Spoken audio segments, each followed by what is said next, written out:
ஆண்டவராக இயேசு கிறிஸ்துவின் நாமத்தில் என் அன்பின் வாழ்த்துக்கள். இந்த நாளிலேயும் உங்களை சந்திப்பதில் மகிழ்ச்சி அடைகிறேன்.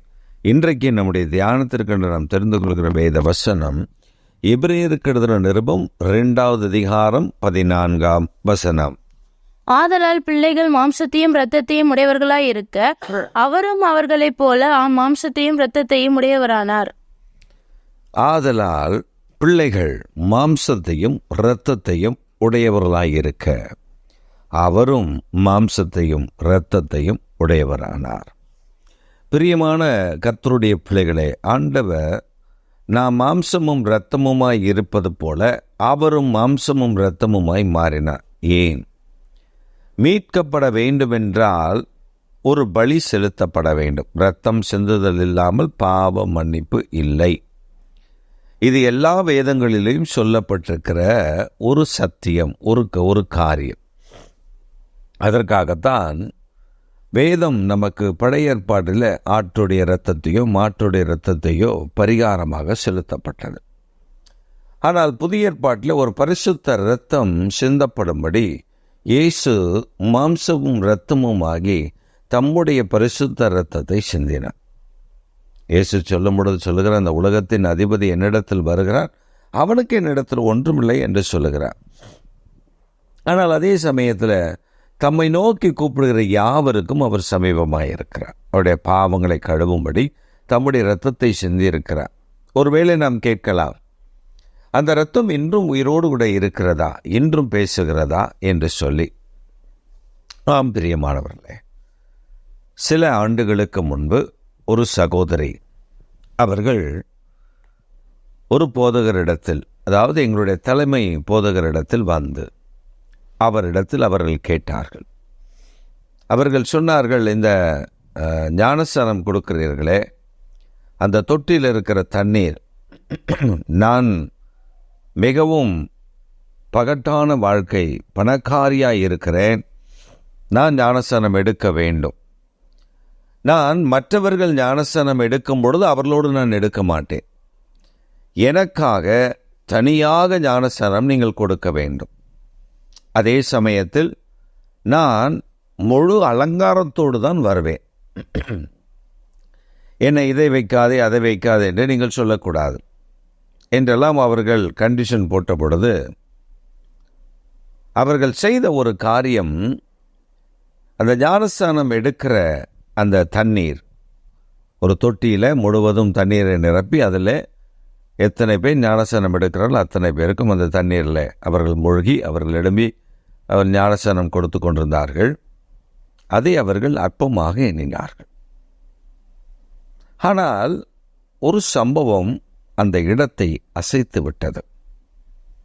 அந்த சகோதரி தனக்கு தனியாக வேண்டும் என்று சொன்னதினால் அந்த போதகர் அவரும் சரி என்று சொல்லி அவர்களுக்கு புரிய வைக்க வேண்டும். ஏனென்றால் அந்த கலங்கின தண்ணீராக இருக்கிறது, எல்லாரும் ஞானஸ்நானம் எடுக்கும் பொழுது அது அழுக்காகி விடுகிறது, நான் அதில் எடுக்க மாட்டேன் என்று சொன்னார்களே, அவர்களுக்கு ஒரு தெளிவு உண்டாக்க வேண்டும், அதே போல அநேகருக்கு ஒரு தெளிவு உண்டாக வேண்டும் என்று சொல்லி அவர்களை மற்றொரு நாள் அவர்களுக்கு ஒரு அப்பாயின்மெண்ட் கொடுத்து அந்த தண்ணீரை, நல்ல புதிய தண்ணீரை ஏற்றி, ஒவ்வொரு முறையும் புதிய தண்ணீர் தான், ஆனால் இப்பொழுது புதிய தண்ணீர் அந்த தொட்டியில் நிரப்பப்பட்டது.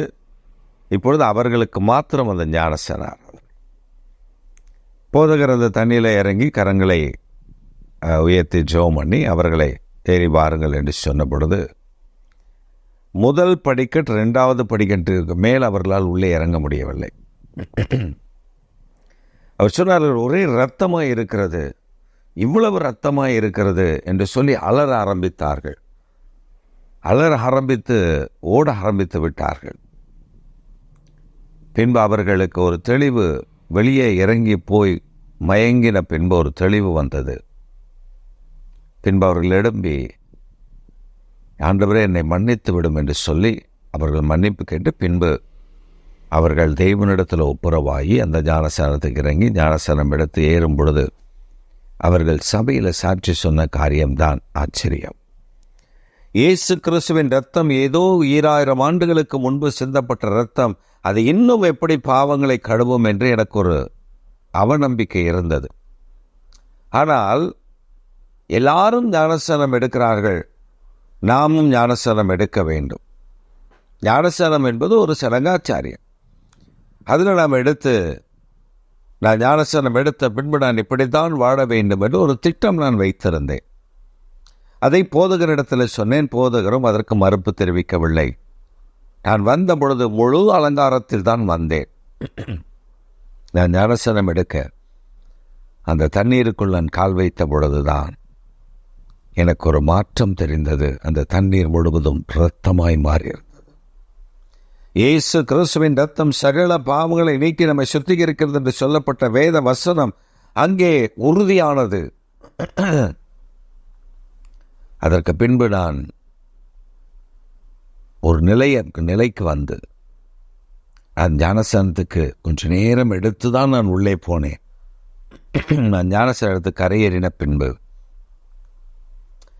என்னை நேசிக்கிற கர்த்தர், அது தண்ணீர் அல்ல, நீ பார்க்கிறபடி அது தண்ணீர் அல்ல, அது இரத்தம், என்னுடைய இரத்தத்தினால் என் பிள்ளைகளை கழுவி பாவத்துக்கு மரித்து நீதிக்கு பிழைத்து விடும்படி நான் எழுப்புகிறேன் என்று சொல்லி அவர் எவ்வளவு அழகாக ஒவ்வொருவரையும் பாதுகாத்துக் கொள்ளுகிறார், ஒவ்வொருடைய பாவத்தையும் கழுவுகிறார் என்று அப்பொழுது நான் அறிந்து கொண்டேன். அன்றையிலிருந்து ஆண்டவருக்காக மாத்திரம், சடங்காச்சாரியமாய் அல்ல, எதெல்லாம் நான் வைத்துக் கொள்ள வேண்டும் என்று நான் நினைத்தேனோ அதை எல்லாவற்றையும் எடுத்து விட்டேன். அந்த போதகருக்கு ஆச்சரியம். ஆனால் ஒன்று அவர் சொன்னார், ஞானஸ்நானம் எடுப்பதற்கு முன்பு வரை நிறைய மக்கள் இப்படி சொல்லுகிறதை நான் பார்த்திருக்கிறேன். ஆனால் அவர்கள் ஞானஸ்நானம் எடுத்த பொழுதோ இயேசு அவர்கள் உள்ளத்தில் வந்து விடுகிறார். அவர்களுக்கு ஒரு பெரிய மாற்றம் வந்து விடுகிறது. இதற்காகத்தான் இயேசு தம் பிள்ளைகள் மாம்சத்தையும் இரத்தத்தையும் உடையவர்களாய் இருப்பதைப் போல அவரும் மாம்சம் இரத்தம் உடையவர்களாய் மாறினார். இன்றைக்கு உங்களை ஆசீர்வதிக்கும்படி, உங்கள் வாழ்க்கையை மாற்றி அமைக்கும்படி அவர் தம்மையே ஒப்பு கொடுத்தாரே. ஒருவேளை இந்த செய்தியை கேட்டுக்கொண்டிருக்க அருமையான தேவனுடைய பிள்ளையே, அவர் இரத்தத்தை குறித்து, அவருடைய மாம்சத்தை குறித்து, அவருடைய இரத்தத்தை குறித்து நீ அநேக சந்தேகப்பட்டிருக்கலாம். அதில் இப்பொழுது என்னை நினைவு கூறும்படி இதை செய்யுங்கள் என்று சொன்னார். அவருடைய இரத்தம் இன்றைக்கும் ஜீவனுள்ளதாக இருக்கிறது. இன்றைக்கும் அவருடைய மாம்சம் உயிருள்ளதாக இருக்கிறது. அநேக சாட்சிகளை நான் சொல்ல முடியும். ஒரு மாற்றம் உங்களுக்குள் வரட்டும். அப்பொழுதுதான் உங்களுக்கு உங்கள் ஜெபத்திற்கான பதில் கிடைக்கும். நீங்கள் விசுவாசிக்காமல் இருந்தால் ஜெபத்திற்கான பதில் கிடைக்காது. நீங்கள் தேவனாகிய கர்த்தர் எனக்காக மாம்சம் இரத்தமுடையவராய் வந்தார், எனக்காக மரித்தார், எனக்காக உயிரோடு கூட எழுந்தார் என்று நீ விசுவாசிக்கும் பொழுதுதான் உன் ஜெபங்களுக்கு பதில் கிடைக்கும். இன்று கர்த்தர் அதை செய்ய விரும்புகிறார். மகிழ்ச்சியோடு அவரை விசுவாசிப்பாயா? இன்று உன் வாழ்க்கையில் ஒரு அற்புதத்தை கர்த்தர் செய்ய தொடங்க போகிறார். மகிழ்ந்து களி கூறு. கர்த்தர் உன்னை ஆசீர்வதிப்பார். ஆமென்.